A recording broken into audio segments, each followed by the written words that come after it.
Hey ladies, it's Tracy from Kiss, and I am here with a hair discussion and a spotlight product. And I haven't been here in a minute, so I'm like, let me sit down and let me talk to my girls and find out what's going on with you guys and let you know what's going on with this head of mine. You guys know in the last couple of videos I talked about what do you do when you're not in the mood to do your hair, and what do you do, what do you do when you're not in the mood to do your hair, the whole process. Like, sometimes we're tired and sometimes life won't even permit it for us to do all the steps that we do to keep our hair healthy. So what is it that you do? And that's what that one video was about. Then my next video was about kind of chilling on protective styles and wearing my hair out more.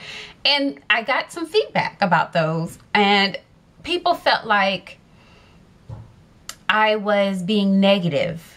And I'm not really sure how that happened, but let me go ahead and just go deeper into it. First of all, as far as protective styling, you don't have to wear protective styles to grow your hair out. You really don't. That was just how I did my hair journey, was I would wear protective styles Monday through Friday, and on the weekend I would either flat iron it or I would wear a braid out. But that was me. But I have young ladies that have grown their hair out bra strap length, waist length, and they do roller sets using indirect heat every week. You've got some that flat iron their hair every 2 weeks. You got some, and they were able to reach their goals. But of course, I will say that the more you keep your hair protected, you're not going to have to trim as much. You're not going to have to, but you can reach your goals without wearing protective styles. Now, I personally have gotten to the point in my hair journey where I am not going to be so overwhelmed with protective styling.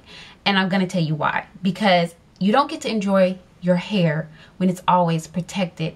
I had hip length hair for almost a year and really didn't get to enjoy it because it was always in one of these. So once I cut it and I was back at waist length, I said, you know, I'm gonna enjoy my hair more. So I try to balance my protective styling and my hair out as much as possible, because I do want to enjoy it. I want to enjoy every single milestone along the way. What I want to talk about today is Hawaiian Silky Miracle Worker 14-in-1. And if you guys have followed my journey over any period of time, you guys know that this was a goodie of mine. Now, I will say, this is if you don't know, this is basically a curl activator, a no drip activator that people use when they did, you know, were jerry curls. And think about it, our hair was moisturized and it was long in the jerry curls. I was not part of that jerry curl time frame, thank you Jesus, but my brothers and stuff was, and I remember the oil being everywhere. Well, Carefree, Wave Nouveau, S-Curl, their formulations are different, so you're not going to be running around here with oil all over your hair. It's more of where your hair will penetrate, where your hair will absorb most of it. Now, when everybody was doing the curl activator stuff, and yes, I'm calling it curl activator because it just sticks in my head that way, I tried many different ones, and the one that I kind of started liking was Wave Nouveau, but when I finally found this one, this was the one. Now, the very first ingredient in these type moisturizers is glycerin. And it's so important for you to know before jumping on these bandwagon, what is glycerin? And basically, glycerin absorbs moisture from the air, kind of like honey does. It absorbs the moisture out the air and it will put it in your hair. The problem is, if you live in a dry climate place and there's no moisture in the air, it's gonna pull moisture out of your hair instead of putting moisture in your hair. So it will defeat the purpose. And that's why you hear some people try glycerin type water, glycerin type products, and it goes seriously south. So it's very important to, and if you don't know, just go look at your weather for the week. It'll tell you what your humidity level is and stuff like that. But if you don't have moisture in the air, if you live in a desert, stay away from this. Like, stay away from anything with glycerin in it, because it's just gonna draw the moisture out of your hair. Now, how I use this, I basically right now I have been just like putting it on the length of my hair, and what I do is I put it in my hand because I hate spraying this and it gets on the floor and then my bathroom floor is slippery,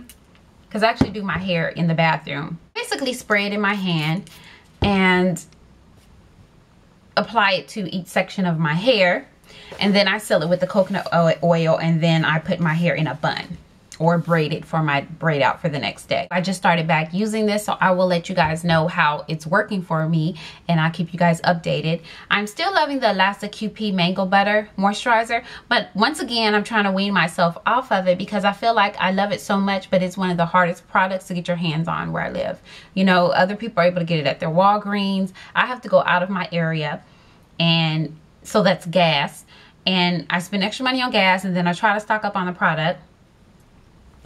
And I'm just tired of just going through the issues or trying to get my hands on it or having to order it online.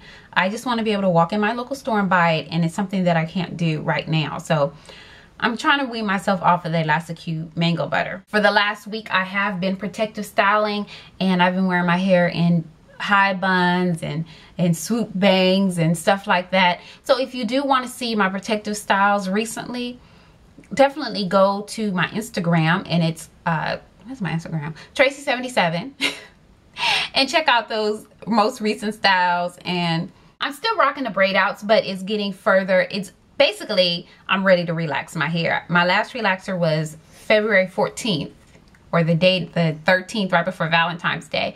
And my hair has been growing really well. I haven't been taking my Hairfinity like I should. Well, I haven't been taking it in about a month.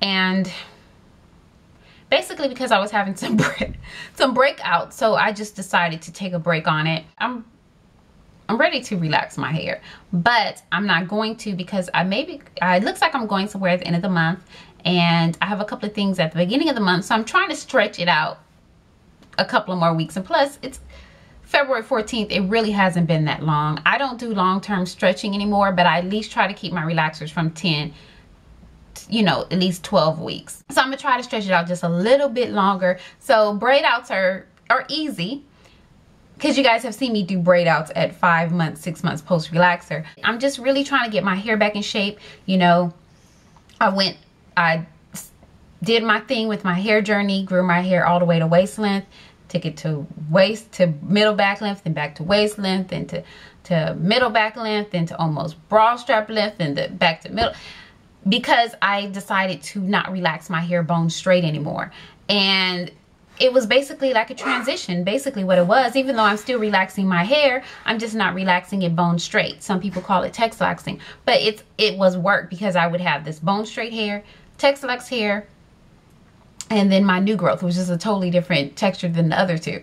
So it was a lot of work, and I finally have cut off my last cut. My last cut I did several months ago took me finally back to all my hair being one texture, and now I can concentrate on meeting my goals, because I'm not cutting in it every single relaxer trying to get those straight ends off me. So I'm just really excited about reaching new goals now with my hair. That is it. I feel out of breath. I felt like I just said so much, but God bless you, and I will see you on Kiss.